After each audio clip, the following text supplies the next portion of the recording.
choices. We could give them choices. What is it a continuous rainbow spectrum?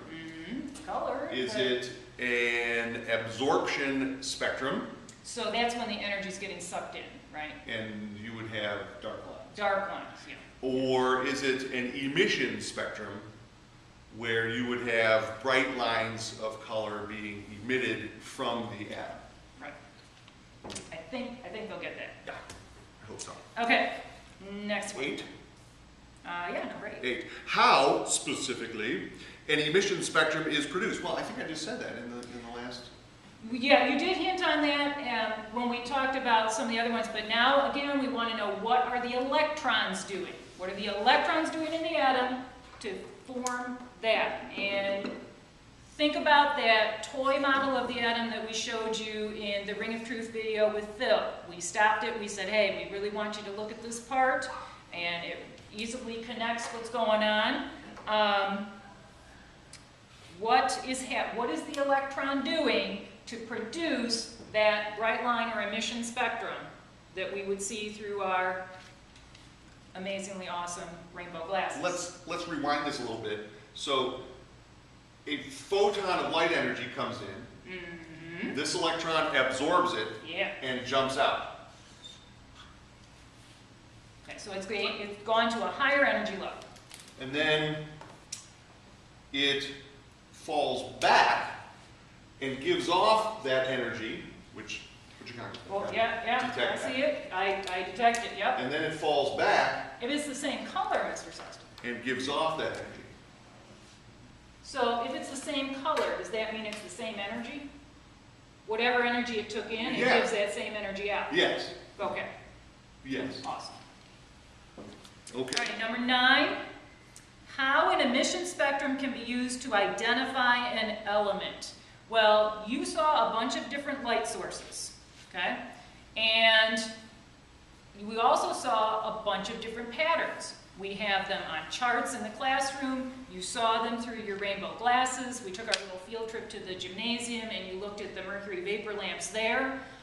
Some of you were taking your rainbow glasses home and you looked at other light sources out and about in the wide world of Chesterland. And then in the video, we also saw several samples. We've got a link posted on Moodle pages too, atomic emissions examples. Go look on those. There's a periodic table will come up, click on it. You can see absorption and emission spectra for those elements. And when you do, when you click from element to element, you see a different pattern every time. Does it, but what if you're looking at one element from different places? Oh, well, one element from different places, I think. Like, I remember from the flame test lab that when we looked at the color produced by sodium in sodium nitrate, it was sort of yellowy orange. Right. And then we looked at it again in sodium chloride. Yeah. And it was kind of yellowy orange. It was.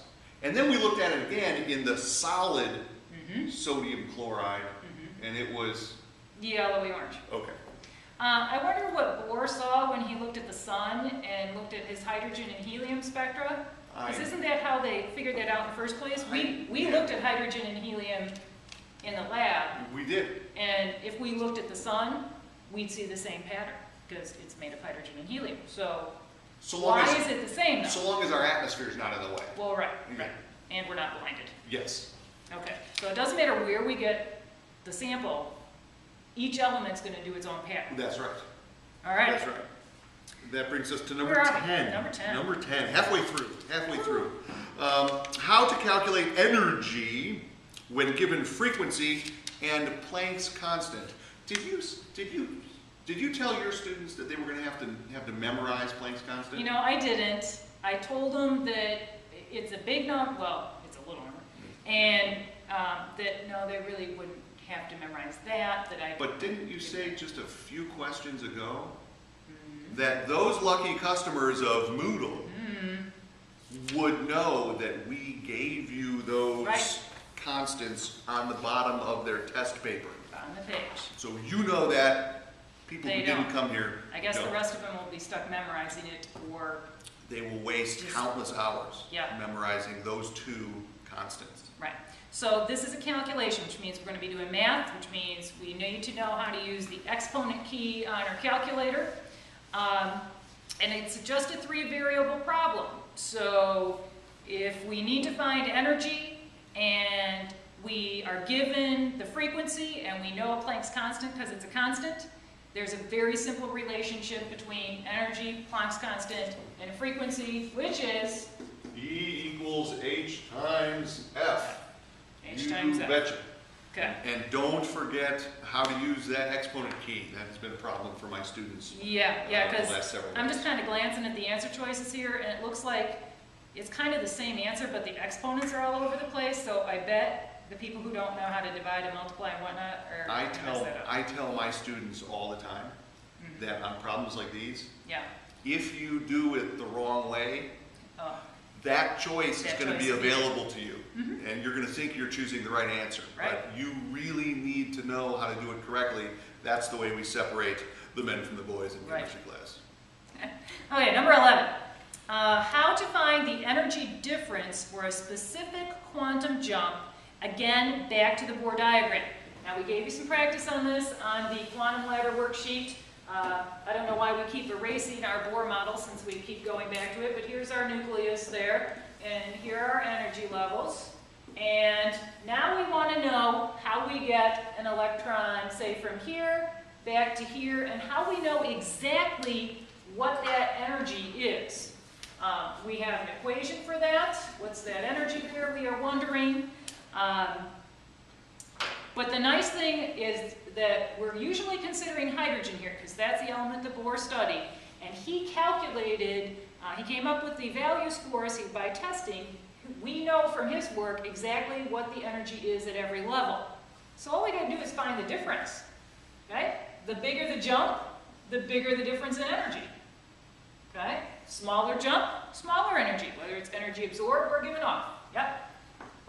313.6 kilocalories per mole over n squared, and that was the energy to completely remove the electron from the atom. And he used that equation to figure out all of these. We aren't going to make you guys actually calculate that, but I do an honors count. They have to do that on their honors page. That's the difference. Yeah, but you guys just need to be able to understand that each jump is a certain amount of energy, and we can calculate it just by subtracting. All righty, number 12? Yeah, we're on Yeah, I number think 12. we're on Number 12, the relationship between the variables in each of the equations in this chapter. Remember way back when we were talking about Right. wavelength and frequency, and we Right. said that was an Inverse. inverse relationship? Right. When wavelength goes down, frequency goes up, that's an inverse relationship. Right. But energy, Energy So is different. related to frequency. right.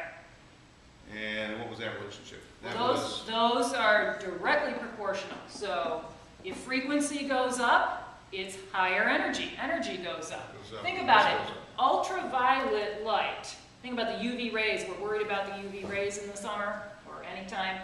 They're high frequency, high energy. That's why they're potentially damaging to our cells. Okay? Yeah. And